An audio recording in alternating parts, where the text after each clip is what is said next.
সংসদৰ বীৰ অভিমন্যু পুত্ৰ বিষ্ণুৰ পৰীক্ষিত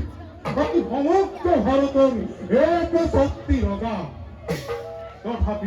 তথাপিও মোৰ মনত আজি অলপ শান্তি নাই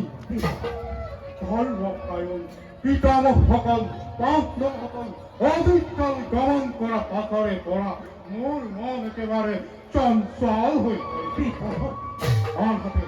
দিনক দিনে বাঢ়ি অহা ৰাজ্যৰ অশান্তিবোৰে মোৰ মন একেবাৰে অস্থিৰ হৈ পৰিছে মহাৰাজ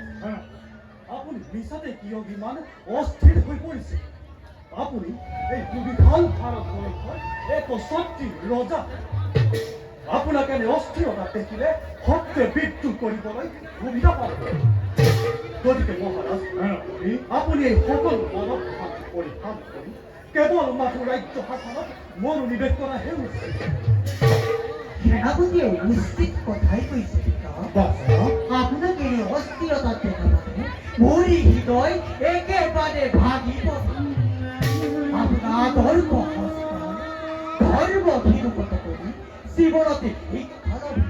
এতিয়া আপুনি যদি এনেদৰে ভাবিব মই নিজকে কিদৰে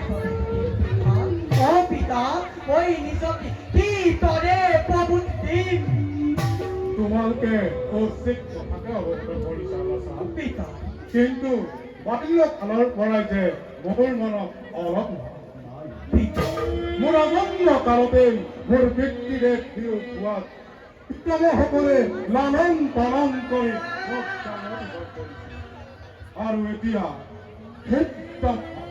স্বৰ্গগামী হোৱাত মই কেনেকৈ শান্তিৰে থাকো মহাৰাজ সেনাপতি জন্মৰ লগতে মৃত্যু আমাৰ জীৱনৰ এক চিৰসত্য ঘটনা গতিকে মহাৰাজ সেনাপতি আপুনি এই কথা চিন্তা নকৰি চিন্তা কৰক কেৱল প্ৰধান কথা আৰু চিন্তা কৰক সমগ্ৰ হস্তিনাপুৰৰ কথা পিতা বাবা এই সকলো ভগৱানৰ পথ আমি মাত্ৰ কাৰণহে বিধাতাৰ বিধান ৰোধ কৰাটো আমাৰ শক্তি নাই পিতা চিৰসত্যটো তোমাৰ পিতা বাবা পিতা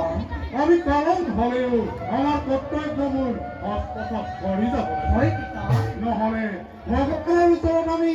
প্ৰায় দুখী হৈ ৰম বাবা পিতা আমি সকলোবোৰ হয় পিতা ভগৱানৰ নাম জপ গুণ গাবলৈহে আমাক বৰ্তলৈ পঠাইছে আৰু আমিহে অচৰ্য বিভূতি লালসাত মই নিজেই নিজৰ পাপ চপাই লৈছো মহাৰাজ সেনাপতি অনুমতি যদি কৰে প্ৰদানে এটি কথা ক'ব খোজো নিঃসন্দেহে সেনাপতি তুমি মোক যিকোনো কথা শুনিবলৈ অনুমতি লোৱাৰ প্ৰয়োজন নাই সেনাপতি এয়া দাখৰ প্ৰতি আপোনাৰ মহাৰথা মহাৰাজ শুনক মহাৰাজ আজি বহুদিন ধৰি মই মৃগয়াৰ যাত্ৰা কৰা নাই মৃগয়াৰ যাত্ৰা হয় মহাৰাজ প্ৰবল নিষ্ঠা জাগিছে মোৰ এই হৃদয়ত মৃগয়াৰ হেতু গতিকে কুমাৰ জন্মে জয় সৈতে মই চন্দ্ৰকেৰে যাব খোজো মৃগয়াৰ সন্ধানত মৃগয়া মহাৰাজ বাৰু যোৱা সেনাপতি আনন্দৰে দিলো অনুমতি বাছা জন্ময়ে জয়ৰ সৈতে সাৱধানতা অৱলম্বন কৰি কৰিবা মৃগয়া এতিয়া আমি যাওঁ বলা আজিৰ সভা ইমানতে ভংগ কৰা হ'ব ভাল পিতা